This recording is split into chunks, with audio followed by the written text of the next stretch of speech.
IAM role. I have created an IAM role called as CW agent matrix roles, and these are the two permissions that are required. One is EC2 role for SSM, another one is CloudWatch agent server policy.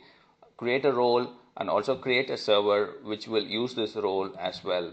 So here you can see here I have an EC2 instance which is called as CW agent, and here I have attached that role that we have created. So let us go ahead and log into this instance and start configuring it, or install it and configure it with the CloudWatch Unified Agent.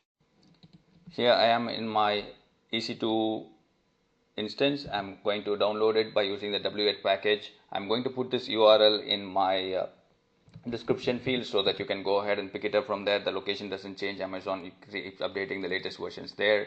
And I'm going to unzip that package, and once the unzip is successfully completed, I'm going to install that package. So Amazon installs CloudWatch in this location, that is OPT AWS Amazon CloudWatch agent, and if you go under bin location, you will have quite a lot of files that can help us to configure it. So here you can see here there is a config wizard. That is what we are going to use to configure. So once I execute it, it is asking me whether I want to run it on a Linux or a Windows machine. I'm going to choose Linux, and whether it is on-premise or on the cloud, I'm going to say cloud. Do I want host matrices? Yes. And do I want to have CPU matrices? I'm going to say yes. Do you want all the dimensions, instance ID, instance type? Yes, I'm going to say everything in the world. I'm going to say what intervals I want to measure. I'm going to say every 10 seconds I want to measure my server, what is happening in my server. So I want a really detailed levels of matrices. I'm going to say 3 there, and it is asking me I'm happy with the configuration. Yes, I'm good with this. And do I want to migrate something? No, I don't have any migration requests. So what are the logs that I want to monitor?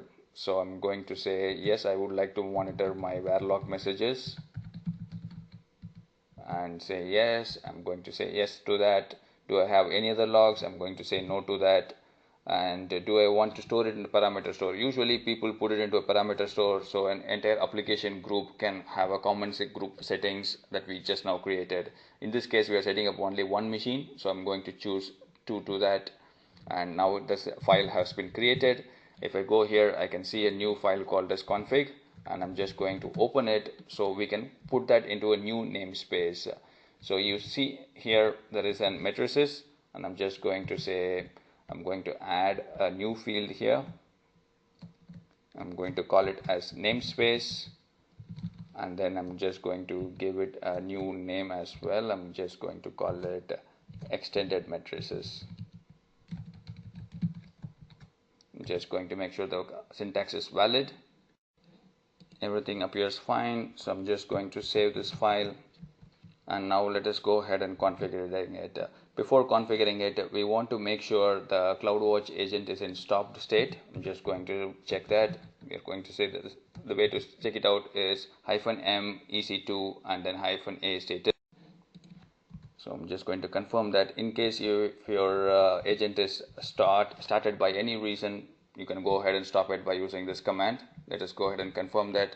So we need to configure it. So the best way to do that is -ctl, and I'm going to say it is a cloud version, so EC2, and we are going to fetch the configuration. So -a fetch config, and from which file? I'm going to say the file is located here itself, and I'm just going to start it silently. So if everything is good, you will see the success message, and that means that CloudWatch has picked up your configuration file and started running it. So if I go ahead and put the status command now, you can see here it is running. So if we go back to our dashboard, we should be able to see the matrices happening there. This is how you install and configure CloudWatch Unified Agent in your EC2 instance. In the next video, I'm going to show you how to use those custom matrices, create some charts, and create some alarms using them. Thanks for watching. Happy learning.